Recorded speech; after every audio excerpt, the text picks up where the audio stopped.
At dahil nga puro bilo-bilo na lang nakikita kong dumadaan sa newsfeed ko nitong mga nakaraang linggo, kaya nga rin nung ginagawa nila. Pero naalala ko wala pala akong glutinous rice. Ano ba 'yan? Kaya ito na lang puro saging na lang yung gagawin ko, haluan ko na lang ng maraming sagot para maiba naman kako. Dahil hindi rin naman ako puwede ngayon sa puro carbs kaya para iwas na rin. Kaya na nagsimula na ako. Palitan 'tong mga saging ko, naku mukhang nabubulok pa yata. Tagal-tagal na rin na hindi ako nakakain nito, naalala ko nung bata kami, madalas magluto yung aming mudra at napakarami akala mo papakain isang barangay. Hindi ako nagkamali kasi nagsaan din pagkatapos ng magluto ng mudra. O ayan, kinamay-kamay ko na para kasama na sa sangkap. Dalawang akong mamanggata lang lagay ko, okey na.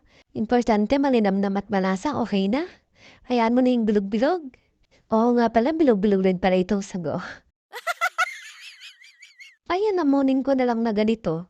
Bahala na silang maghalo-halo sa loob. Wag naman, baka mag-World War III sa loob. At ayan na nga, kumulo na siya, nilagay ko na rin yung mga sangkap. Matigas pa yata yung aking sago. Ano ba yan? Ayan, luto na. Kaya yatang napabilis pa, iba talaga pag-atat. Ayan, sa wakas makakahain na rin. Sasatisfy na rin yung cravings ko. Thank you sa panonood. Pa-subscribe naman dyan.